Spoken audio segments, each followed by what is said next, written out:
I get to kind of break the ice, poke the bear, provoke you a little bit, give you a little bit of flavor about what's happened here over the last 2 days. But I think what has been happening around here for the last few years with the people in this room. And I started with Say Hello to Happiness. What a great place to start. 3 ways to find happiness. Next slide tells you one way. Now, how many people remember Freedom 55? Freedom 55, right? Was that before the stock market crash or after? I can't remember. It was a concept that I'm going to go and bust my chops, get my money, and then go to that life, right? Life of hedonism. Just get out there and buy the boat and the tools and everything else, and that'll be my way to happiness. And then there's another way of happiness. And that's what they call the good life, right? Family and friends. And I think that's been around forever. And anybody who's ever listened to me, it's always about relationships. So you can't not have this. But increasingly, there's a third life. And that's this life. The meaningful life of finding purpose, transcending ego, and working toward a higher good. And that is what's coming out. And that's why you're not seeing so many people now in a rush to retire. Because they're finding, if I go and retire, I'm not connected anymore, and I'm not finding ways to have a shared goal, a shared vision, to find meaning in my life. And I don't want to just be on the golf course 7 days a week. And so the research is showing that the millennials particularly are very interested. And we see it in medical practice. They would like a meaningful life. They would like to work in teams. They would like to transcend their ego. And I have to say, and I think I said this to whoever would listen a couple of days ago, I think it was at the Journal Club, I've never ever felt more like our enterprise is interested in this. It's no longer this side of the street, that side of the street. We've got our thing. We do this, you do that. There's been a sense that we need each other. And that's mostly what I want to talk about today. So we've got to find happiness. The board's been sitting here for 2 days, and we've been asking ourselves these types of questions. So I would say that we're not actually tinkering around the edges here. When you start to really say to each other, why do we exist? Or you could put it the other way, what would happen to the world if we suddenly didn't exist, right? That's not a novel question. But to live that or to talk about that in sincerity, I think is something that is happening more and more in the world that we live today. So why do we do this work? Granger became famous, actually, for the circles, right? Everybody remember Granger's circles? But those circles came in, and you recognize this from Simon Sinek, who really talked about getting to why. Why do you do what you do? And if you can't explain that in a compelling way, a clear and compelling way, why you do what you're doing, I think you probably should be doing something else. Go find something that has a why that makes you really, really tick. And I reflected on that all these years and all these days of flying across this country. I've got to be able at the end of the day say, why did you do that? And if the answer to that isn't pretty good, pretty solid, that's going to be a lot of years that I could have spent doing something else. So that's why this is really important to me, and I think that's why it's really important to you. You all have other things that you could be spending your time on. This is the new buzzword. And this comes out of several books, but a lot of the stuff that I'm going to share today comes out of the Exponential Organizations book, and this comes out of that book. I don't know how many years ago it was Jim Collins who talked about From Good to Great, and he had what was known as the BHAG, right? Big, hairy, audacious goal. I like this better because it actually talks about purpose, and you'd have to have had your head in the sand if you've been to any bookstore over the last number of years. Books and books are continually talking about purpose, right? Purpose-driven or mission-driven. And I think that our organization made that cultural shift quite a long time ago. And I think it's the reason why we have engagement scores that are over the moon. Because we do care about the purpose of what we do. And I think that's good. That's a good launch pad. When we show you our new strategic plan, because when I'm done, that's going to get flashed up. And I know you've all been waiting for this as we bring up our CEOs. Is it big and bold and massive? Maybe not. But it's where we got to so far. And it is bolder, it's more meaningful, it's more powerful than it was yesterday. And that's what we need to think about. Not that we've landed, Because in the literature we sent out to the board, it was called a journey to purpose, a journey to relevance. And I think that's what we need to realize. We got to do and be accountable for what we have in front of us today. I threw that up there because one of the things we need to do is recognize why our doctors aren't so happy right now. It comes up time and time again. 54% of our doctors are burnt out, feeling a sense of lack of control, lack of connection. They don't see the end. They don't see how to fix the system. And so here we sit with a primary responsibility to provide some hope to folks that are not feeling that they're connected. And this concept of can we be more of a community than a company? And things have changed. You now have groups of communities that are all over the country, and when you put them together, you harness enough energy and power and capacity to do what you could only do with a huge, big, centralized organization in the days of past. Things have changed. I hope that we can think of ourselves as community builders. In fact, it's one of our 4 values. Did you look at it? And that's been there for a long time. Can you be a community builder? We talked a little bit about this over the last couple of days, and you're going to be maybe interested and surprised to see it in the document, this term social enterprise.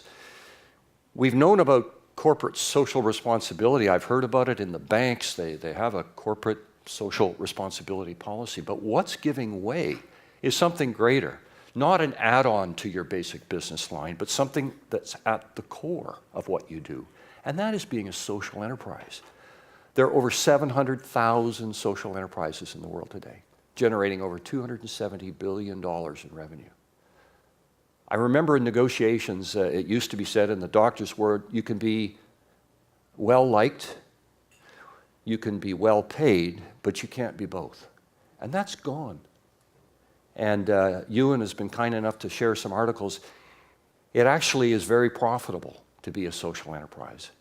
We've only got a few things in this world that we've got to take care of. Mother Earth is one of them, our own bodies are another. And this is really important.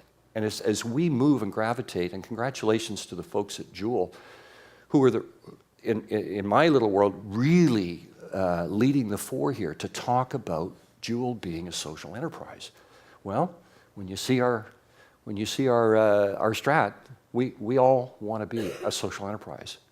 And it was great to hear from you, Courtney, as you listened in on that discussion, and your knowledge of the business world to think that we could be this. I think it's worth talking about, and I know that we'll be able to do this. Aspirational organization. Now, this will be controversial, and I put it up there as a dichotomy. It's not, but the associations of the world traditionally have thought about the member. You exist because they pay dues. You need to do for the member. We are trying to go a slightly different way. It's not that we don't serve the members, but it's that different look. Instead of looking inward, looking outward. Can we be aspirational in some way that we wind up serving the members, but we do it in a somewhat different way than you've customarily looked at it? That very concrete dollars and cents way of approaching the value proposition. I pay my money, you give me a product and a service, and I walk away. I look at it.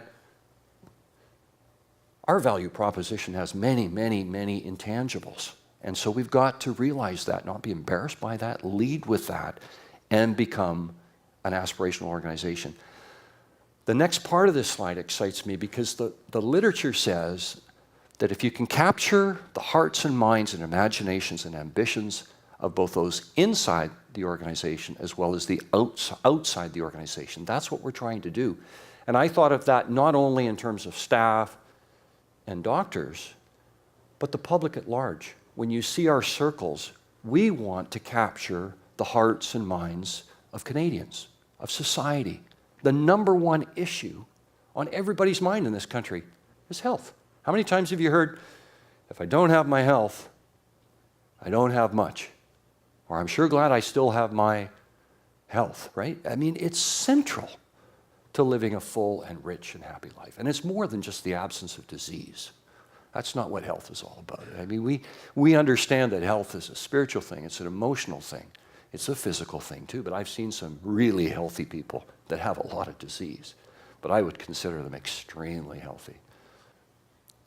In different iterations, when I've spoken before, we've talked about hygiene and motivating factors. This is a little different. This is intrinsic versus extrinsic.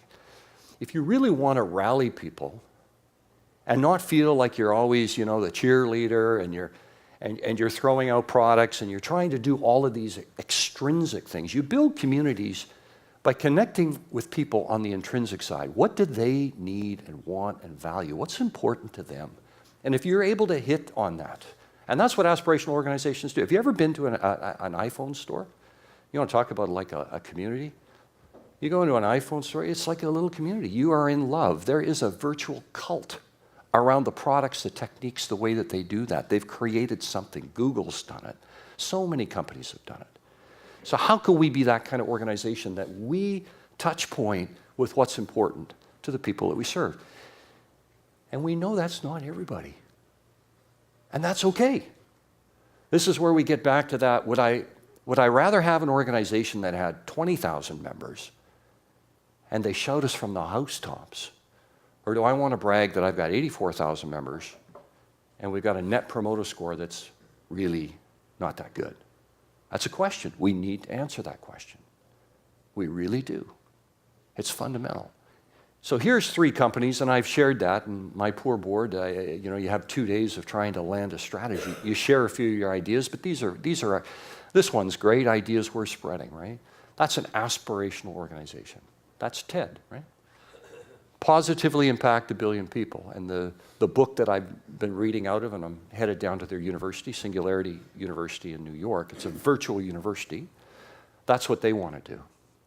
The last one I've got here, organize the world's information. These are aspirational companies, and their statements don't lay out explicitly what they do, but it's what they aspire to be. And we hope that our mission and vision, when you see it, we're moving in the direction of aspiration. What kind of world do we live in?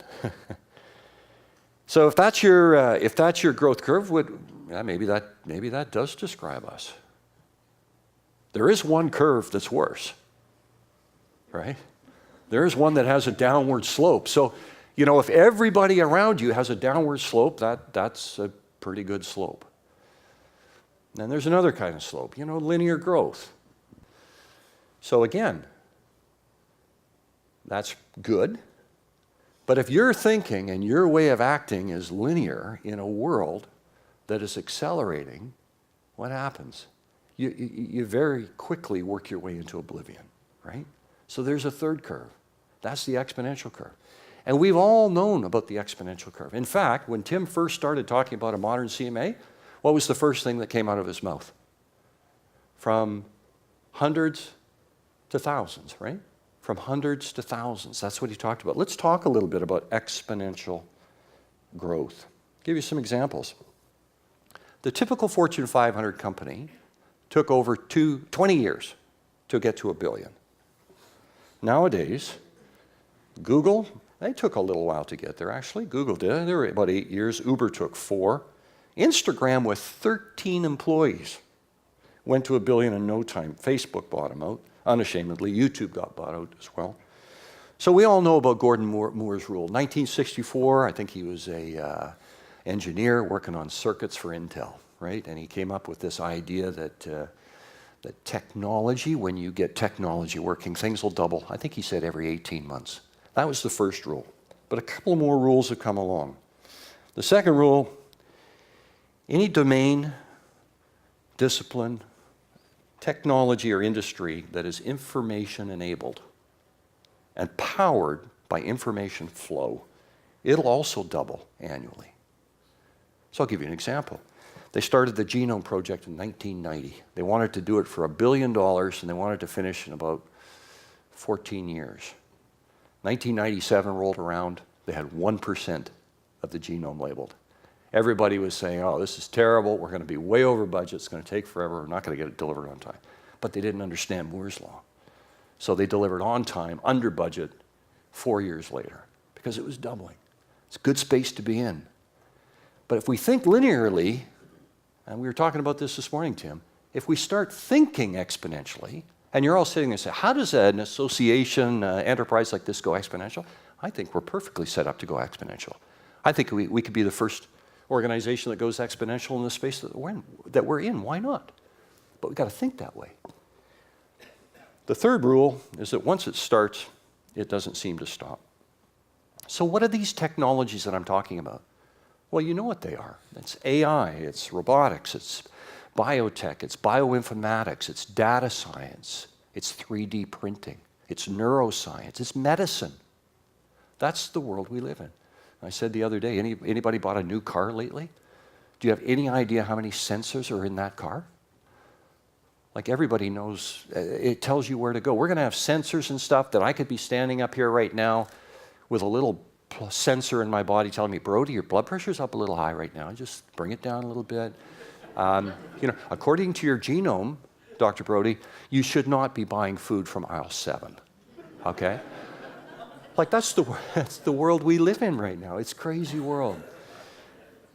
So again, if those around us are going and thinking and believing and expecting exponential, and we're stuck in the doldrums of thinking linearly, as you think, you start to believe, and then you start to act, And I think the key is the feelings aren't always there, but if you start to act like you want to feel, sometimes you wind up feeling the way you're acting. We talked about that with the panther pose. If you want to get a good job, before you get your interview, what do? Yeah, you do a power pose. You go like the Maoris, the all sevens or whatever they're called in New Zealand, you do the haka. You've all seen it. So you don't feel like you're going to get the job, but you act like you're going to get the job, and the research proves that guess what? You go and you get the job. It's been there for a long time. And I was surprised when I read a fair bit about risk, but the greatest answer to this was by none other than Mark Zuckerberg. And he said, greatest risk is the risk of doing nothing at all. So then we get into this whole concept of what is this brave new world? It's a world that looks at business a little bit differently. It's a world, if you remember, in the old world, you sat back, you spent a lot of time, a lot of money, you got a product, and you launched. And I gave the example of Honda. They were going to compete with the Harleys. They came out, they worked it over, came out with their big bike. It didn't work. And then they discovered that these kids up on these little noisy things running in the hills of California, they were really popular, and they wanted those built, so they got into the dirt bike business. I mean, there's an example. It's the world of experimentation. It's the world of getting a concept, an idea. It's an open text world. People add to it. I don't know that I totally agree with the philosophy of fail fast, because I don't see it as failure. You plan to have a little embarrassment with your first product. You get it out there. I'm looking at you, Melissa. You live this. And then you tweak it and you change it, and you don't hang your head, you come back with the next iteration, and guess what? And I see, with Joule, I see that's the thinking around Joule, and it's going to work. I know it is. So we start with a hunch, and that's still okay. Even Malcolm Gladwell in his books will tell you a hunch is okay, a good gut sense, a good intuition. But you build by data. You scale your product once you get your data. But you can go with a gut and a hunch, nothing wrong with it. As long as you're not afraid to be a little bit embarrassed when what you launch isn't all that perfect. That's not maybe typical CMA, but that is the world in which we live in right now. All right, here's the word. I teased Lindy. I said, I'm going to talk about something that begins with G and ends with T-I-O-N. How many people in this room have a smartphone? How many people don't have a smartphone? Don't own a smartphone? Okay, there's one person. So gamification, this is the games people play. This is 2-year-old data. There are over 700 million people that play games. 2014 data, sorry. 170 million in the United States. The average person in this room spends over an hour a day gaming. Now, I'm not going to embarrass you, but I'm sure if I asked you which of you with the smartphones have at least one game on your thing, you'd have one. And you play it when you feel like it. You play it on airplanes, you play it in the bathroom. It's actually the #1 cause of hemorrhoids, by the way, so don't game in the bathroom. It is, actually. It used to be reading material, but now it's smartphones. Yeah, #1 cause of constipation, of hemorrhoids, sorry. So we like to game. And in fact, the average kid right now that turns 21 has spent 10,000 hours gaming, which is about the same amount of time that they spent in the classroom. So what's my point? And apparently, it's the same amount of time you need to devote to golf to become Tiger Woods or to become a celloist or anything else. The 10,000 hour rule, right? Just give me average ability, slightly above average ability, 10,000 hours, and I can do anything, right? And these kids are pretty good at gaming. So what is it about gaming?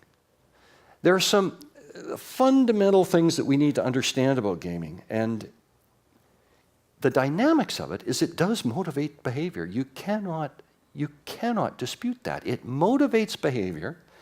It's got some mechanics to it, some goals, some teams, some competitions, some rewards, instant feedback loops. And then the components are things like quests and points and levels, collections. Google hires using games. Domino's Pizza hire based on how you craft your pizza. Games are everywhere, and I want you to think big here. Don't think about just playing Quest for the Titans or whatever it's called. Games are everywhere, folks. People love games. Games connect people. Games bring out competition. I mean, it is called the Nobel Prize, right? It's a prize, the Nobel Prize. So don't think of it at a low level. Oh, we're getting into gaming, right? Which is interesting. 1 in every $10 earned in North America is gambled. 1 in 10. So gaming is big. But think of this in a holistic sense, and where are we doing it? How are we using this? Because it's everywhere. And it's probably been there forever. And the thing that excites me is we've got one of the most competitive, next to engineers, group of people in the universe. We love competition. We love winning. We eat this all the time. So I'm excited to see how can we take the technologies of gaming and bring that into our discourse, into the world that we live in, and get people excited. I mean, that's how you go exponential. These are the kinds of ideas that can get you going exponential. Think if you put a bunch of people, we've been talking about hackathons, put them in a room and give them 20 minutes and say, okay, we want you to come up with 5 games, and here's the rules. Got to have a game for this, a game for this. You know, it could be policy, could be financial. Be very interesting to see what comes up. It's just the way it is. You got to be in the flow. The substrate for today's success is information. I really encourage you, if you haven't watched the movie about McDonald's called Founders, anybody seen it? Go watch it. The world turned based on information. I tried to share this the other day. I didn't do very well, but there is a realization that hoods come to these drive-in diners, and then they're serviced by women in skimpy skirts, and the service was slow, the food was cold. You know, the old diner where they hooked it on your window and brought it out. And then some information came along that quality mattered, time mattered, pleasant faces, they mattered. Families got out of their car and they actually were quite happy to go over there to the window. And it went cult-like, like Minnesota's McDonald's country. I still remember it because I got my first McDonald's burger on McLeod Trail in Calgary in 1990. It was 18 cents. And I still remember it. It's like, where were you when they landed on the moon? I remember when I got that first, and I remember watching the billions and billions. I don't think they do that anymore. 2 New World rules. The first, we need to access resources we don't own, and we know that. You just need to talk to Airbnb or Uber or anything else. And the second one, information is our greatest asset. So I read a little quote the other day, and this was a quote that I got on the airplane. I was doing my Sudoku, and I happened to be right next to something that was written, and it really spoke to me. Simply changing our perspective from inward to outward makes it easier to carry the burdens that affect all of us, and our lives will be richer and happier, and the scales will tip in favor of all that is good in the world. The thing that really challenges me is I think this family of companies has been given an opportunity that I don't believe exists in the association space that we occupy. I do not know of another similar association that has the capacity and the depth and the breadth and the financial muscle to do what we can do. And it just burns me when I look at this. How will we be remembered? Because it's about the opportunity that we're given and what did you do with it? I mean, this is age old, right? Did we bury it in the sand, or did we actually really make something for it? So I count it a privilege to be with y'all, all y'all, as they say in Texas. And I hope that the story and the chapters that we've written, I said the other day, I actually think when you look at that exponential curve, it kind of goes flat for quite a while. And then there's that inflection point. And I choose to believe, I choose to think, because of the people, that that inflection point, we've seen it. I think we've seen it. Which means it's a bit scary. We got to get ready to be remembered as an organization that went exponential. Thanks very much.